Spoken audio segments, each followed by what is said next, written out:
scénario au fil des livres, donc ne faites pas attention à ma tête et à la luminosité qui n'est probablement pas top.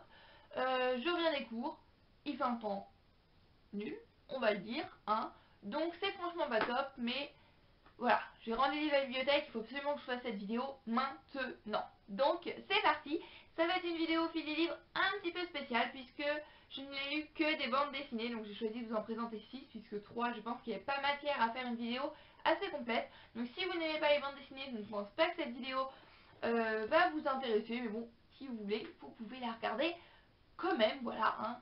J'interdis rien, j'impose rien.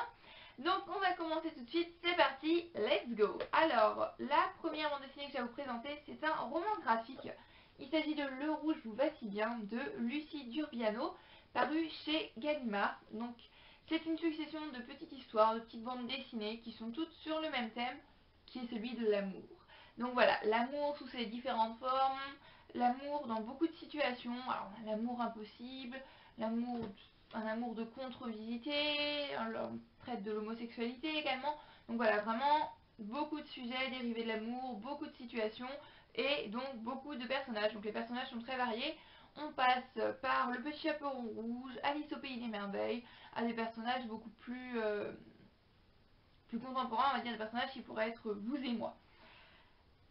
C'est des histoires qui sont très très courtes puisque la plus longue doit faire environ 7 pages mais qui sont très bien. En 7 pages j'ai vraiment réussi déjà à m'attacher aux personnages, à les comprendre, c'est... Voilà, je trouve ça super parce que en 7 pages généralement on n'a pas le temps vraiment de s'attacher aux personnages comme dans les nouvelles ou les essais, voilà c'est ce que je reproche un petit peu. Mais là en 7 pages, voilà, les personnages m'y étaient déjà suffisamment attachés, l'histoire était finie, c'était... Voilà, c'est vraiment un super recueil que je peux que vous conseiller. J'ai ressenti beaucoup d'émotions, j'ai eu de la joie, de la peine, j'ai souri, j'ai même ri parfois. Donc voilà, pour ça aussi c'est vraiment très bien. Les graphismes, bon ils sont simples, hein, il n'y a rien de très sophistiqué, voilà. Mais c'est quand même très agréable à lire, ça se lit tout seul. Je vous montre une autre planche, comme ceci. Donc j'ai passé un très très bon moment et je vous recommande ce recueil que j'ai beaucoup aimé. Par contre, je recommanderais aux adolescents et aux adultes et non aux jeunes. Voilà, c'est pas pour les enfants. Il y a des scènes un petit peu pour adultes, on va dire. Et il y a des fins, notamment certaines histoires qui sont assez choquantes, je trouve, qui peuvent choquer certains. Moi, ça m'a choqué, notamment la fin de Lily et Charlie, que j'ai trouvé juste horrible. J'étais choquée, littéralement. J'ai trouvé ça horrible. Je le redis encore une fois, j'étais devant mon livre, mais c'est pas possible, c'est pas possible, c'est pas possible. J'étais genre d'une phase de choc, on va dire. Donc voilà, globalement, c'est un très bon recueil que je vous recommande chaudement. Donc il s'agit de Le Rouge vous va si bien. Ensuite, j'ai enchaîné avec un manga, on va dire, même s'il se lit à l'endroit. Donc pour moi, c'est pas un manga. Si se lit pas dans sens à l'envers, c'est pas un manga, c'est pas possible. Il s'agit de La bicyclette rouge de Kim Dong-hwa, paru chez cette édition-là. Voilà. Hein, je ne vais pas essayer de vous dire comment il s'appelle puisque je ne saurais absolument pas vous le dire. Donc j'ai lu les 2 premiers tomes, je les avais lus il y a un moment quand même, mais je ne m'en rappelais plus et j'ai juste adoré. Donc le premier tome, il s'agit de La bicyclette rouge Yawari, comme ceci. Et le second tome, c'est Les roses trémières. Voilà. Donc là encore, c'est une succession de plusieurs petites histoires. Il n'y a pas d'ordre chronologique précis, comme l'autre, hein, il n'y avait pas d'ordre chronologique, l'histoire était complètement différente. Là, dans cette bande dessinée-là, on retrouve les mêmes personnages, le même village, mais bon, il n'y a pas d'ordre chronologique, même si c'est quand même mieux de les lire dans l'ordre, puisqu'ils ont quand même un certain lien entre eux. Si on ne les lit pas dans l'ordre, c'est pas gênant, mais voilà, je trouve que c'est quand même préférable. On suit un facteur qui fait sa tournée de facteurs dans un petit village de Corée du Sud, assez isolé, assez dans la campagne, qui s'appelle Yawari. Donc on va découvrir avec lui les différents habitants du village, leurs habitudes, ce qu'ils font de leur journée, les liens qu'ils ont entre eux, et j'ai trouvé ça vraiment super. En plus, ce facteur a vraiment une passion pour son métier, il fait pas que distribuer le courrier, il distribue de l'amour, il distribue des bonnes nouvelles, et j'ai vraiment beaucoup aimé. En plus, les petites histoires sont toutes vraiment touchantes, super belles et pleines de philosophie. Elles m'ont fait réfléchir sur la vie, sur les gens, elles m'ont apporté beaucoup de sentiments, d'émotions. J'ai été contente, j'ai pleuré, c'était vraiment waouh quoi. Quand j'étais là, je ne pouvais plus m'arrêter d'ailleurs, j'étais tous lus d'une traite. Et voilà, j'ai pas de mots pour décrire ça, c'est juste des superbes histoires, vraiment magnifiques. La vie de ses habitants, voilà, chacun a leur vie, chaque habitant a sa vie, chaque habitant a sa personnalité. Tous les personnages sont géniaux, je me suis attachée à tous les personnages pour leur personnalité, pour ce qu'ils sont. Et waouh quoi, c'est juste des histoires, ça amène vraiment à réfléchir je trouve. En tous les cas, moi, ça m'a fait réfléchir sur la vie, sur le comportement que peuvent avoir certaines personnes et je trouve ces histoires juste magnifiques. Bon, les graphismes, il n'y a rien d'extraordinaire, hein. Voilà, c'est comme ceci. Mais ça se lit très très bien et voilà, c'est assez agréable à la lecture, c'est très coloré, ça j'ai beaucoup apprécié. Voilà.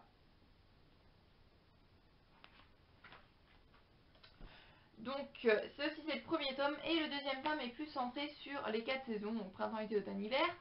Si vous ne connaissez pas vos saisons, moi, je les rappelle. Donc, sur ces 4 saisons, on va continuer à suivre toujours les mêmes habitants, mais au fil des saisons, donc sur une année complète, s'ils font en printemps, en été, en automne et en hiver. Et j'ai beaucoup aimé ce concept, j'ai beaucoup aimé retrouver ces personnages qui sont toujours aussi géniaux et ces histoires qui sont toujours aussi belles, pleines de philosophie et de leçons sur la vie. Et voilà, je compte aller emprunter les 2 prochains tomes rapidement pour avoir la suite des aventures de ce facteur et des habitants de ce village que j'aime vraiment beaucoup. Donc il s'agissait de La Bicyclette Rouge. Ensuite je vais vous parler donc de 3 autres bandes dessinées. Donc, oui, il y en a vraiment beaucoup.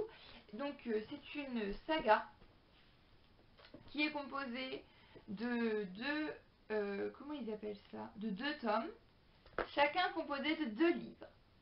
Je ne sais pas si vous allez réussir à me suivre, mais je vais m'expliquer. Donc déjà, il s'agit de l'Ambulance 13.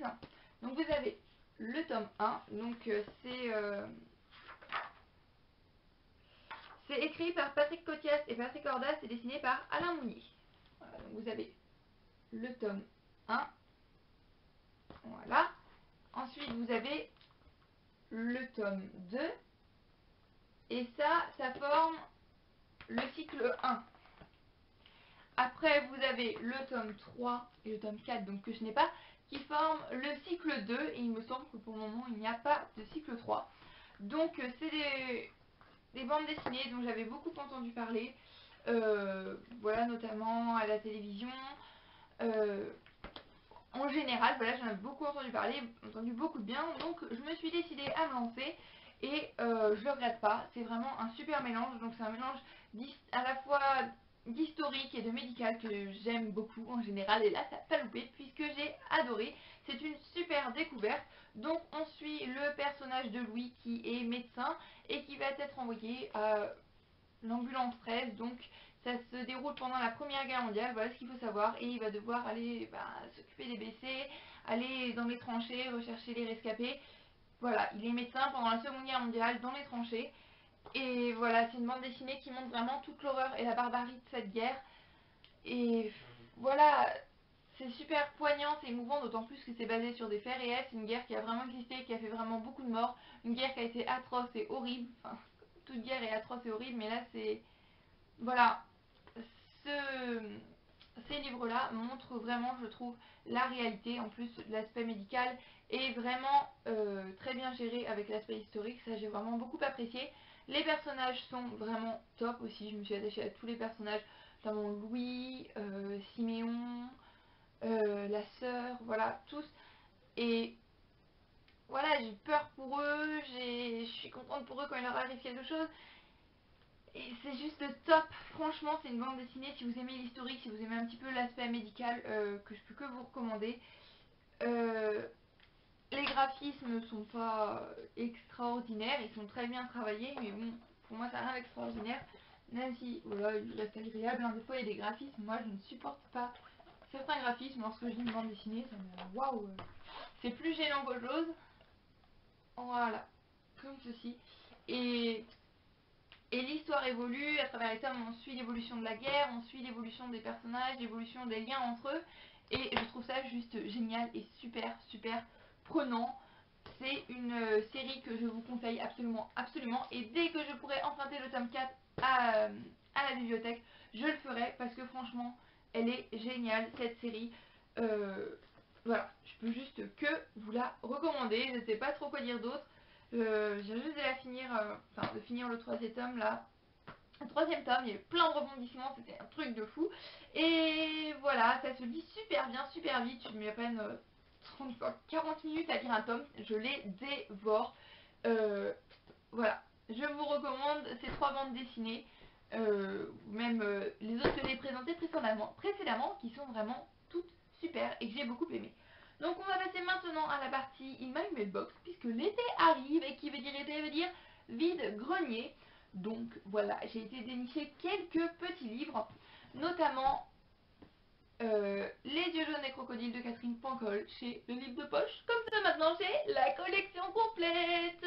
J'ai la trilogie complète,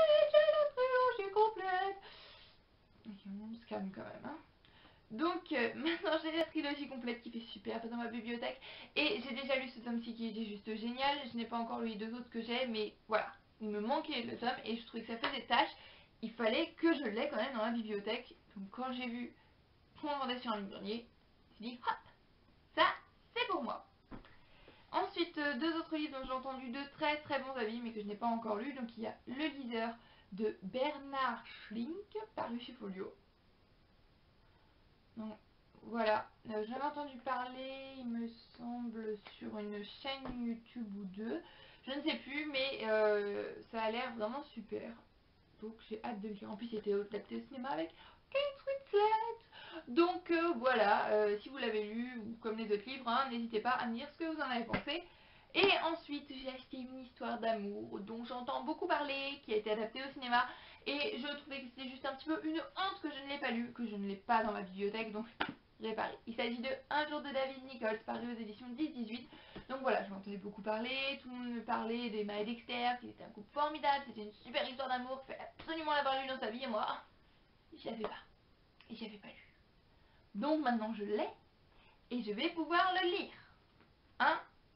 Faut quand même que je répare mes lacunes de livres romantiques, on va dire. Hein? Ça, apparemment, c'est le classique, donc il va peut-être falloir que je m'y mette. Hein? Donc voilà, on va arrêter de blablater un petit peu. C'en est terminé pour cette vidéo. J'espère beaucoup qu'elle vous aura plu. En tous les cas, je vous fais à tous plein de bisous. Et je vous dis à très bientôt dans la prochaine vidéo. Bye bye!